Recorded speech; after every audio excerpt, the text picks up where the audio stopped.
Inspiration strikes. Wanifanya mimi mwana kukulala sio? Hivi wewe Heri, wanaona mimi mjinga sana? Sema ni vile namuonea huruma tu dadako. Lakini siku nikimtia mikono.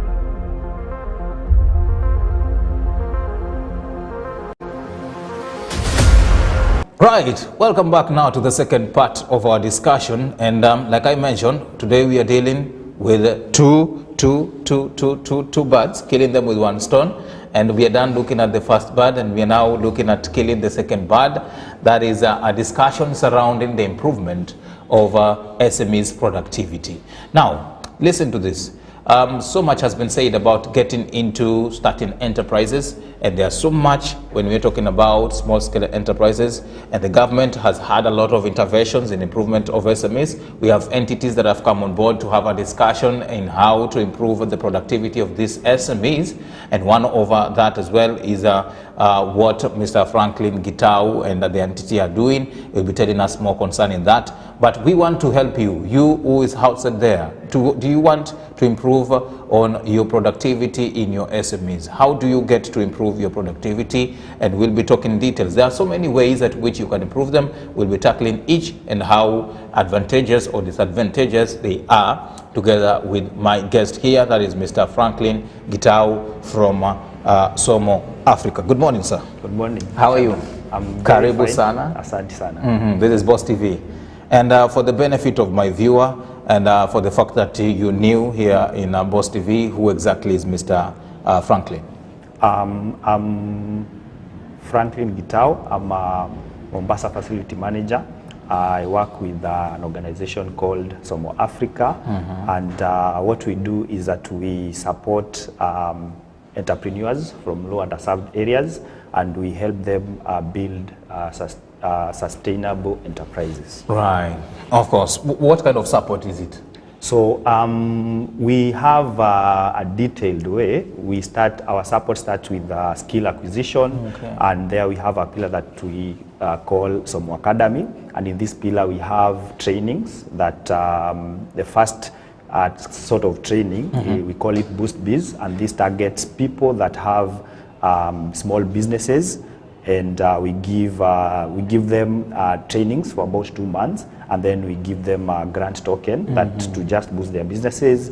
We also have another pillar that we call Buruka, and this is a socially focused training. So that training, we train them for about 3 months, and then we also give them initial investment to launch their businesses, and we also work with them sort of a journey. We have mentorship sessions through our channel that we call Chanuka, and on that, the key thing there is for them to have mentorship on the areas that they would request to be mentored on. Right. Yes. And for the fact that you've mentioned training, yes, and to me, and especially for the people who are watching, those who want to get into entrepreneurship and starting small-scale business enterprises, how key is training here?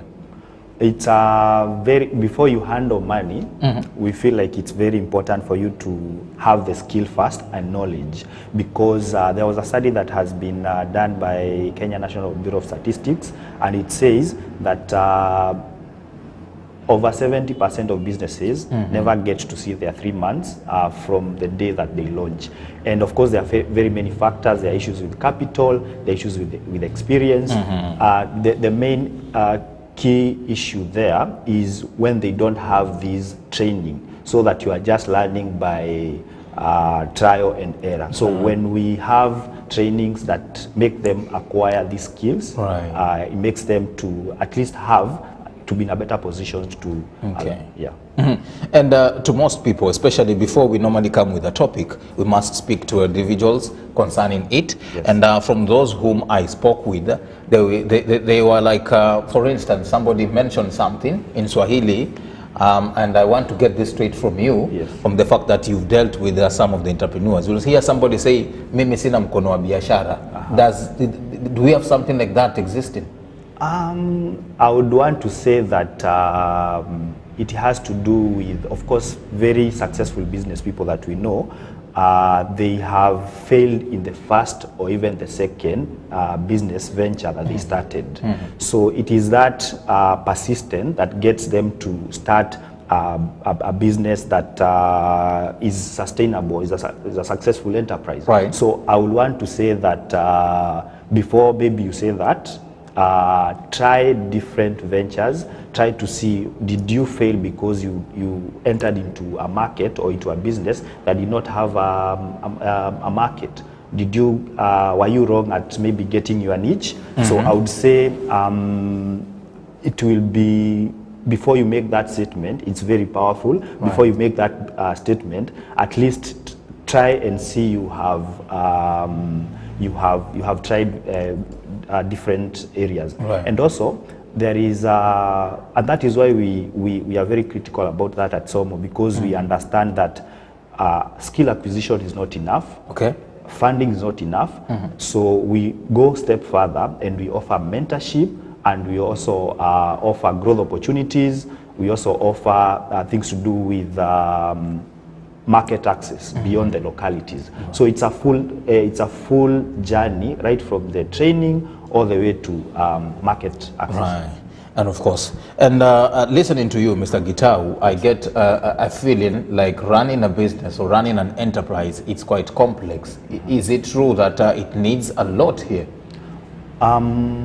Yes, because can't I wake up and say, okay, let me open a kibanda and run it? It sounds so simple, like saying so, but listening to you, it sounds to me like it has a bit of technicalities that we need to know. Yeah, I would say anything that is worth it is never, you can't get something just by, it happening by the magic of things. So, and I would say it requires you to learn also from the business. Maybe by that you'll be making a couple of some mistakes, but that persistence and you believing in what you are doing is very important. In our training, we have one of the first lessons that we focus on is know your why. Know your why. There is a YouTube, there is a talk, a TED talk that has been done by Simon Sinek. It's called Know Your Why. And the reason why we do that at the first time is because we have... Know your why. Know your why. Okay, right. Yeah, so there is that golden circle, why, what, and how. All right. So why is why are you doing this business? Okay. And then what is, what do you do in your business? And how do you do this business? So knowing your why is important because as you've said, the world of business is very challenging. But if you know that, for example, in fact, for the first 6 months, you won't be making profit. Right. You'll be struggling to break even. But if you know the reason why you started this, it keeps you going. So you are not just, even if you make loss, even if you are struggling to break even, you will still continue to push because you want to achieve and you want to have an impact. Right. And the fact that you've mentioned about pushing. Yes. How far should I push? For instance, now, let's say today I wake up and open up a boutique. Let's take, for instance, I want to run a boutique. And after going for like 3 months, I start evaluating myself and I see, I'm doing losses. I pay bills for the enterprise and it's not bringing me money. How long should I push and say until when I say, okay, I think this one is not working for me? How long should I push? Yes, that's a very good question. What I would say is, especially for this will cut for entrepreneurship and less of business, because I want to separate the two, and I will answer that question on the eyes of entrepreneurship. Okay. So we know there is a difference between business and entrepreneurship. Right. And business is I just get goods from point A and to point B, and I just my main focus is to make a profit. So if I'm not making a profit with business, if I get goods there and I'm not after doing my calculations, I'm not getting profit, then for in terms of business, how it will make sense is for me to be able to close that business.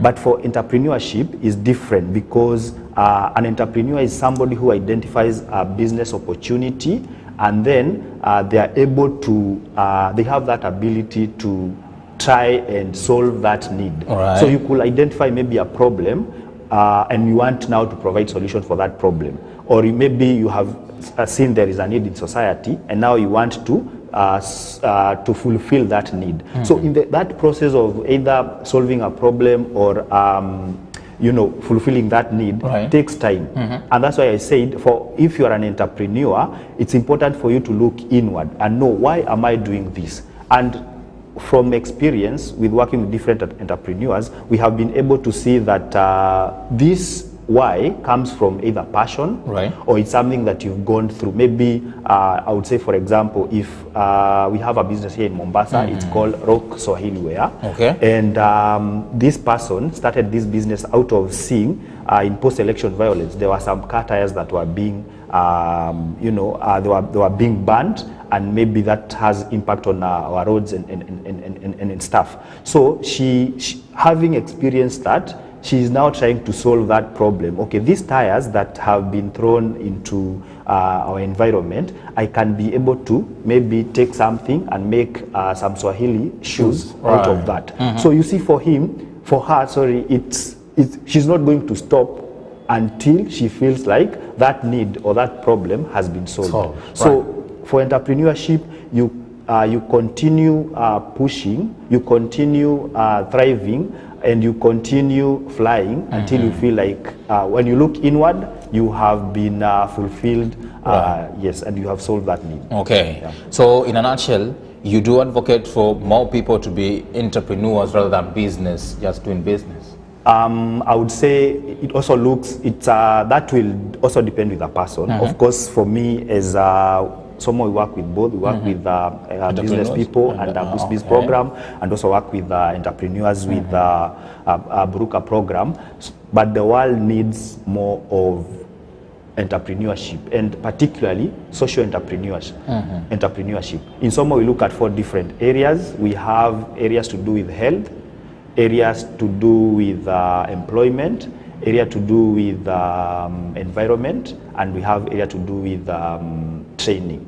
So if you try to look inward and you see you can start a business venture out of those areas, I'm very sure the world needs somebody who can solve our social problems. Right.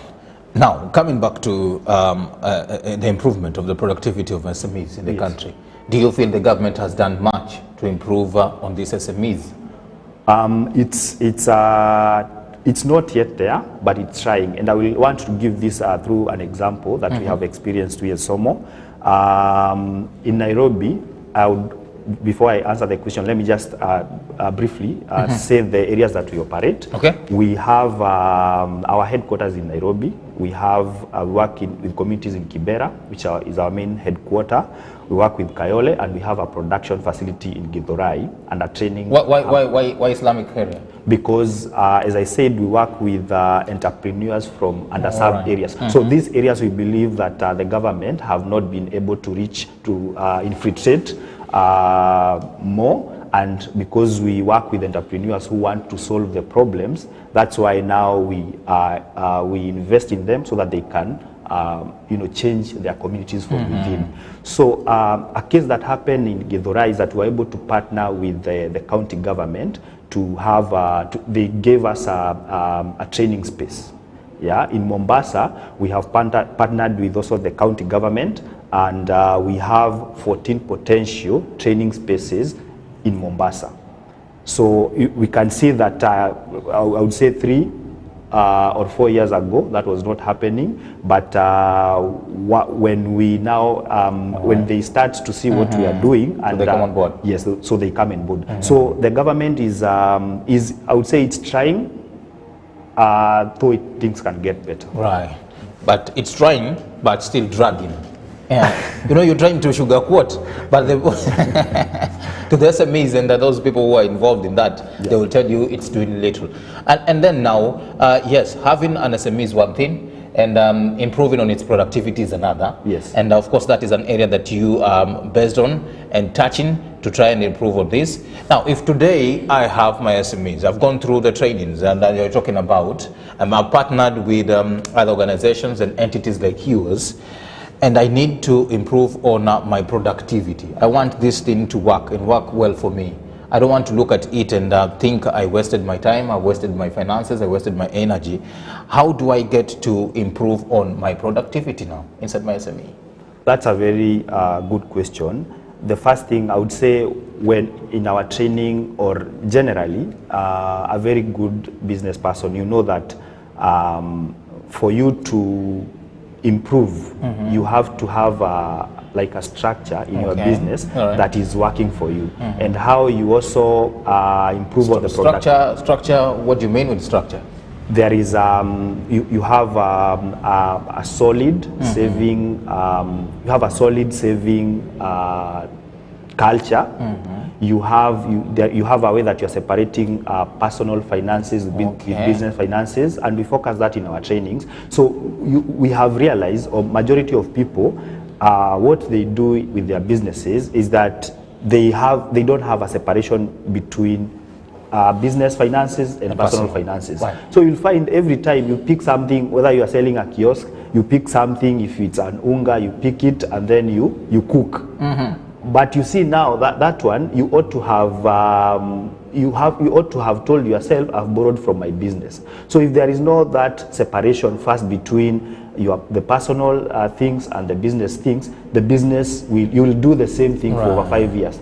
The other thing is you have to constantly plow back the profits into the business. As I said, there is no shortcut with business. You have to know the basics. You have first of all to identify what is your why, then you go with that separation of capital, then you go with, you have a solid saving investment plan. You have to have goals for your business, and of course now that's where we have mentorship. That is because for example, you might, as a business person, you might be struggling with knowing how you do digital marketing. Right.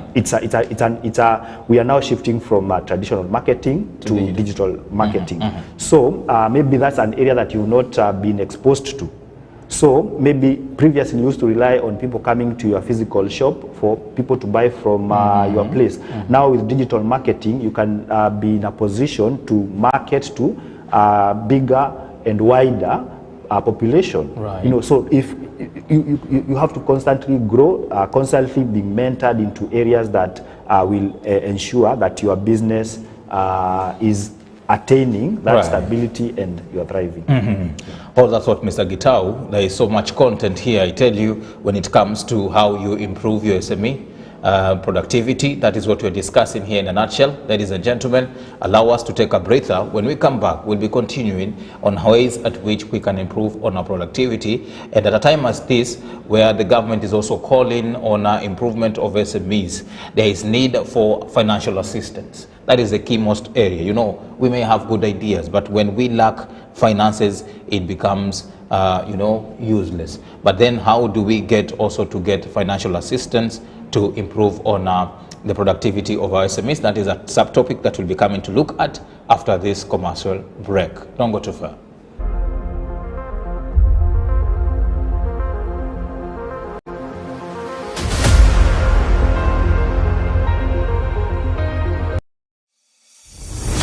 Wanifanya mimi mwana kukulala sio? Hivi wewe Heri, waniona mimi mjinga sana? Sema ni vile namuonea huruma tu dadako. Lakini siku nikimtia mikononi, wewe mwenyewe utaniambia. Hata konsha sahau. Lakini nitakunuulia, usio na wasiwasi. Sasa ushapanga cha kunidanganya ili unikuamini, sio? Sasa sikiza na unisikize kwa makini. Ile siku nitakuja kukufumania, ndo utanijua unijue. Wewe kuma uyue, uyue kwa siku hizi kule original na kule mshina.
Boss TV, where inspiration strikes.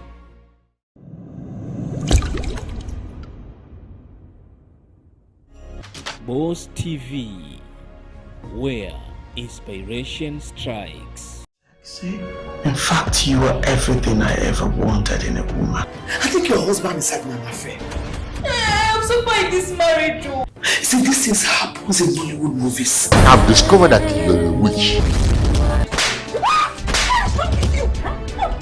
Why don't you have a single drop of human sympathy? The fact that I've been polite with you all these years doesn't mean I'm afraid of you. You better take care to whoever that is responsible for that pregnancy. We don't have a bastard in our family. I will not be here and allow that useless girl tear my family apart. Point of correction. I am not abandoning my own family. What is it? Shh! Frank, you won't sleep with me, your wife in the house. You won't sleep with me in the office. How do you want me to get satisfaction? How do you expect us to have another child? What do you mean this is not? Oh, please don't tell me that!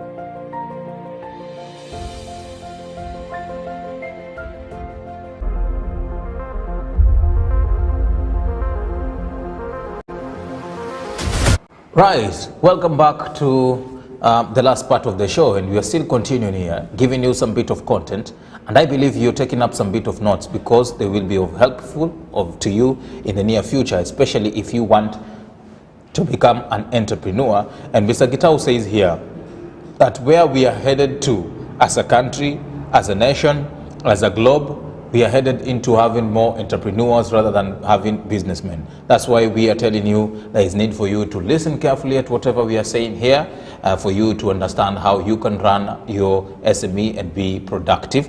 And karibu sana to the second part, Mr. GITAU. And just from where we left, yes. And finances rather, it's one of the biggest challenges that most of SMEs are facing.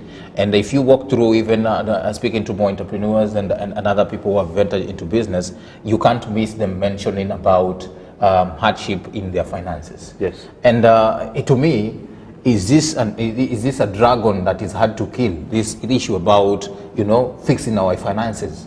How do we get to fix that? Yes.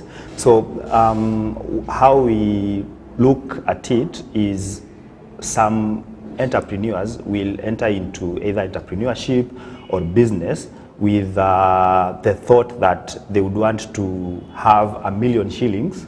They need $1 million shillings to do business. Mm-hmm. But that's not how things works. You see, there is how we think things works and there is how things works. So how you do with a business, even as you enter into any business venture, is that you first have to chip in with, you have to try with a small amount of money, mm-hmm. to learn also about the venture, to learn about what are the customers' needs, what do you want to, what will they want, mm-hmm. and how can you adjust to their wants. So if you do that with a lot of money, of course the fall is going to be great.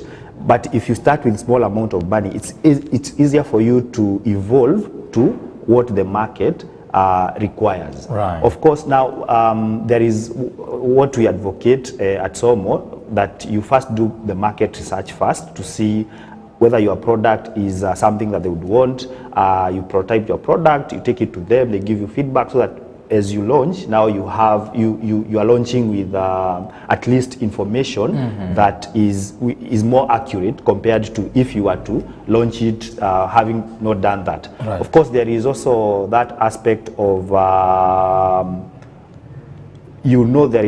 are stages in businesses. There is that launch stage, mm-hmm. where you want to start the business, to kickstart. There is that another stage whereby it's a growth stage. Mm-hmm. So you have to know where you are. You cannot heavily pump a lot of money and you're in the initial stage. Right. And at SOMO, we ensure that even the entrepreneurs and the businesses that we work with, we have those stages. Mm-hmm. We have the initial stage where we provide them with investment that is non-refundable, and for growth grant, they also pitch about their businesses, and then they can win in a competition that we call Inuka Pitch, and then they get growth grant, and then of course we also expose them to partners that would give them loans for growth. Right, very true. And here the aspect of loans comes in, and mostly we see out here that most SMEs rely so much on the loans and financial assistance that they get from different entities. For instance, yours now, I believe you also do it, if I'm not wrong. And when it comes to if I go get a loan from somewhere to maybe pump that cash into my SME, how do I do the matrix there so as I may not end up paying the loan and nothing remains on my side? Yeah, that's very interesting. First, I would say you need to know the purpose for this loan. Loans are very good because if, for example, I see that there is a need for me to scale with business. Let's say, for example, you are dealing with a production center. Right. Not a production center, but you are dealing with production. You are producing liquid soap that is used by households to do the household cleaning and stuff. And your market at that time is limited because you're just dealing with households. If maybe you want to scale your business to a point that you now want to supply these liquid soaps to institutions like Boss TV and others, of course you'll need to increase your production, rate of production. So in that, if you are able to foresee and you see that if I increase my production because I'm growing and this is what I expect from, I'll be able to pay that loan. So you see, loan will enable you to attain maybe a production machine that you will not have gotten through the savings and the applying back of profit. Now the issue comes if you now go for loans and you have not, first of all, you have not looked into your business to know that now you're in that stage of growth. Right. Yeah, and also how you are going to facilitate the loans. That's where now the issue comes in. So you have to know the stage that you are pumping that. You don't need to grow very fast to a point that you cannot manage your business. Also, you don't want to go for loans and you find yourself you are not in a position to pay because you had not calculated the returns from that loans. Right, and this is quite a challenge to most, creating that balance between taking up a loan and running the business. And that's why we see the survival rates of some of these SMEs is so wanting. I know you've had to see somebody begin something to do, and 3 to 6 months it's done with and it dies for good. And when you speak to the person, he'll tell you, in fact, I even went for some loans somewhere and now my business is dead and I'm still sourcing money from other side to pay such loans. If you were to advise that person who is running an SME on loans, how keen should he or she be? I would say first is to ensure that you are taking the loan with a purpose. I will also advise them that ensure as you are taking these loans, you have first figured how you are going to repay it. Yeah, and also know the stage that the repayment should be coming from the business itself, or because the payment of the loan is where the problem is. Mostly they will get money from the business, yes, pay the loan. But when it comes to now getting to source and adding more stock, it becomes a problem. That's why we see the business dies and still the loan needs to be paid. Yes. Right. Yeah. So mostly that I would say happens to those that start business with a loan. I would say, and I want to give a case of what we do. I've said that through our channel, SOMO Invest, we give initial funding that is non-refundable. So that means that when you are starting the business, if you borrow some money to start the business without first of all either starting that business with your savings or with contributions from friends, there is going to be a problem because majority of businesses, they don't break even until 6. There are some who will break even up to 3 years to 10 years, depending on how that sort of business is. Yes. But for the ones that we've worked with, we find that majority of them will not break even up to the 8th or 10th month. So that tells you that not breaking even means that the business, you are constantly pumping money into the business. The business is not in a position to run itself.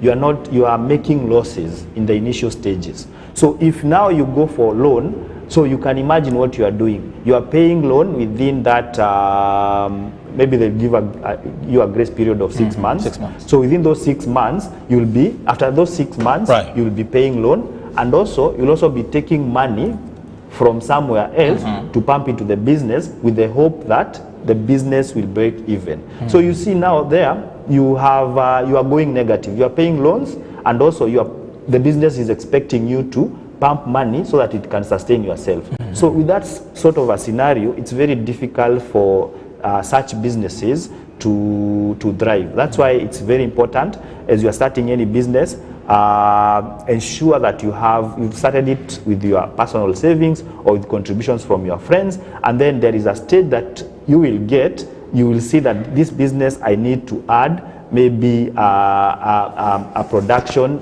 something to help me with production, or is at the time that I want to do marketing, I want people to know me. So at that time now, you can go for loans, but until you have figured out how you are going to pay this loan. It could be from the business or from other means. Right, very well. Very interesting and quite insightful. Very good content there coming from Mr. Gitau. Is one of the individuals who they do stuff about SMEs, you can be sure. And before even we wrap it up here, and this is out of context, but it's very interesting for us to understand, and especially those who are looking forward to become entrepreneurs, big ones.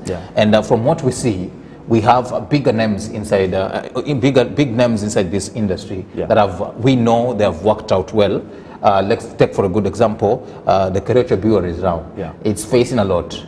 In fact, I know you've heard of the story, and we are wondering, because we did have such kind of companies that have grown from grass to grace, but now they are headed from grace to grass, and we are asking, what is the problem, for instance? What can bring down such big entities? Talking also, we have the likes of other supermarkets that we did have in town. Like right now, there is no more Nakumat. What is not happening? Yes. So in that, I would say it's a multidimensional of very many things, which of course some will argue they have to do with politics. Some will argue that there was aspect of them not adhering to certain tax obligations. But I would say the most important thing, that the issue with finances comes into play. We are well know this with Nakumat, and one of the thing that Nakumat faces is that it had something with to do with the target audiences, because you could see that their supermarkets were located at high-end areas, like in I would say majority of middle class areas. So those people, they purchase things once in a month. They might go and purchase all the things that they need for the household items and and now they will have to wait for another month. But you could see some of the successful, like Tuskies, they are very good at the people that they target. They are located at areas that tunaweza sema mwananchi wa kawaida, and these people are regular shoppers, and some have argued that these are the people that runs the economy.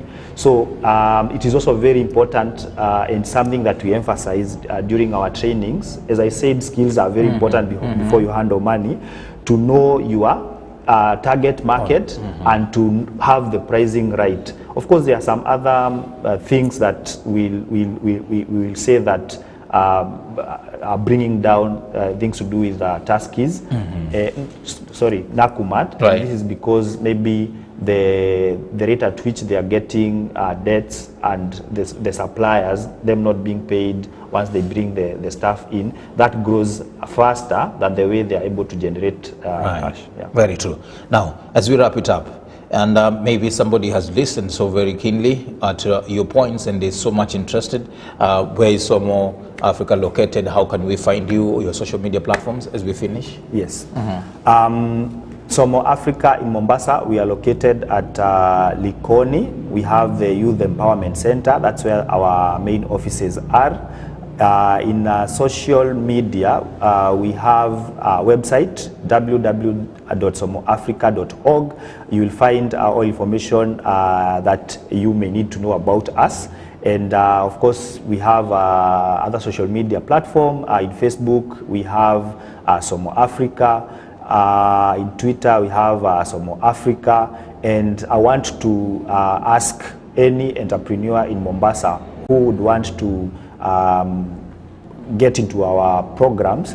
You can, we are recruiting for the next cohort is starting from May. You just need to go to our website, www.somoafrica.org, and then you scroll down to become an entrepreneur, and then you, any person will become an entrepreneur, and then you will find a Google form. You'll have to fill it in. But I would want to say, if you are applying for an entrepreneur program, that is Buruka, we focus on social entrepreneurship under that. So it has to do with areas of health, employment, education, and training. So you can, if you feel like you have that sort of a venture, you feel free to go there. We will be able to direct you well. Right. Thank you so much, sir, for coming through. We do much appreciate your time and for the insights concerning how we can improve on our SMEs productivity. Remember, ladies and gentlemen, that has been quite a conversation. You must agree with me.